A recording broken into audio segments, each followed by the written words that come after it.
నిన్న Amaravati land assignment land భూ స్కామ్కు సంబంధించి వచ్చిన వార్తని దాచేసి రామోజీరావు రాధాకృష్ణ పాఠకులను ఈనాడు ఆంధ్రజ్యోతి పాఠకులని మోసం చేసే ప్రయత్నం చేశారు.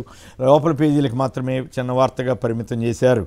ఇక రిషికొండల మరో విధ్వంసం అంటూ ఈనాడు యథాప్రకారం విశాఖపై పడి మరోసారి ఏడ్చింది. వాస్తవం ఏంటంటే విశాఖలో గతంలో ఎన్నడూ లేని విధంగా అభివృద్ధి పనులు జరుగుతుంటే ఈనాడు రామోజీ వాటికి మసిపూసే ప్రయత్నం చేస్తున్నారు.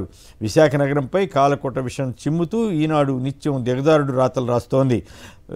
500 కోట్ల రూపాయలు విలువైన ప్రభుత్వ భూమిని దశాబ్దాల పాటు కబ్జా చేసిన టీడీపీ ఈనాడు కబ్జా చేసిన టీడీపీ సర్కార్ పట్టించుకోలేదు. వైసీపీ ప్రభుత్వం వివిధ టీడీపీ నేతలు పలువురు భూముల్ని కబ్జా చేస్తే ఆ భూముల్ని వైసీపీ ప్రభుత్వం తిరిగి స్వాధీనం చేసుకుంటే కూడా అప్పుడు రామోజీ ఇంకేముంది విధ్వంసం అని ప్రచారం చేశారు. దశపల్లా భూముల వ్యవహారం కోర్టులో ఉండగా అప్పుడు ముఖ్యమంత్రిగా ఉన్న చంద్రబాబు కొంత భాగాన్ని టీడీపీ కార్యాలయాన్ని నిర్మించుకునేందుకు కేటాయించుకున్నారు. అయితే అది మాత్రం గొప్ప విషయంగా ఈనాడు రామోజీరావు భావించారు. ఇక గడప గడపకు బోల్తా అంటూ ఒక్కో సచివాలయానికి 20 లక్షల రూపాయలు ఇవ్వలేని దుస్థితి అంటూ మరో చెత్త వార్తను రాశారు. గ్రామ పంచాయతీలకి కేంద్రం ఇచ్చిన 11,000 కోట్లను జన్మభూమి కమిటీల ద్వారా నామినేషన్ పద్ధతిలో పనులు అప్పగించి 5,500 కోట్ల మేర టీడీపీ నేతలు జేబులో వేసుకున్నారనే ఆరోపణలు వచ్చినప్పుడు రామోజీరావుకు సమ్మగా అనిపించింది. 1000 కోట్ల పనులు మొదలయ్యాయని ఈనాడే ఇప్పుడు రాస్తోంది. అందులో 10% మాత్రమే పెండింగ్ ఉందని కూడా వీళ్ళే రాస్తారు. ఇంత దివాళాకోరుతనంగా ప్రజలను దివాళాకోరు రాతలను ప్రజలు అర్థం చేసుకోలేరా? తెలుగుదేశం హయాంలో చేసిన అప్పులు 60,000 కోట్ల బకాయిలు పెండింగ్ పెట్టి ఖజానాకు బోడిగుండు చేసి టీడీపీ వెళ్ళిపోతే అప్పుడు ఏమాత్రం వ్యతిరేక వార్తలు రాయని రామోజీరావు ఇప్పుడు చెత్తాచెదారం అంతా కలిపి జగన్ ప్రభుత్వంపై విషం చిమ్ముతున్నారు.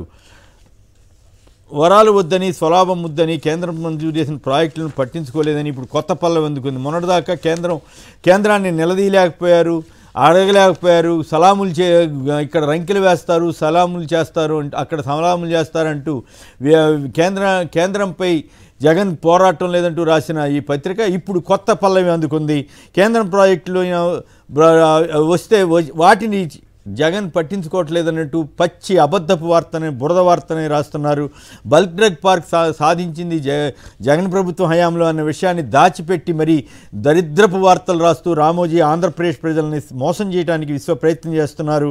బీజేపీతో ఇప్పుడు తెలుగుదేశం బీజేపీ పొత్తు పెట్టుకుంటే ప్రత్యేక హోదా గురించి అడిగారా అని కూడా ఒక్క ముక్క రాయని రామోజీరావు ఇప్పుడు కేంద్రం బాగా చేస్తుంటే జగన్ చేయటం లేదన్నట్లుగా మొన్నటిదాకా కేంద్రం ఏం చేయకపోతే జగన్ ఎందుకు నిలదీయలేదని రాసిన ఈనాడు రామోజీరావు ఇప్పుడు మళ్ళీ బాణీ మార్చుకుని పచ్చి అబద్ధపు వార్తలతోటి ఆంధ్రప్రదేశ్ ప్రజల్ని మోసం చేయడానికి మళ్ళీ కొత్త పథకంతో ముందుకు వస్తున్నారు.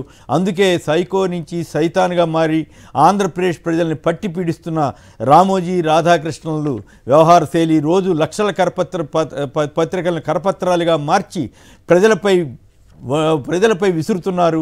వాటిని చూసే వారి కర్మ అనుకోవాల్సిందే తప్ప ఆ పాఠకులు ఇలాంటి మోసపూరిత వార్తలకు అబద్ధపు వార్తల్ని గట్టిగా నిలదీయకపోతే వాళ్ళు ఇలా విషం చిమ్ముతూనే ఉంటారు.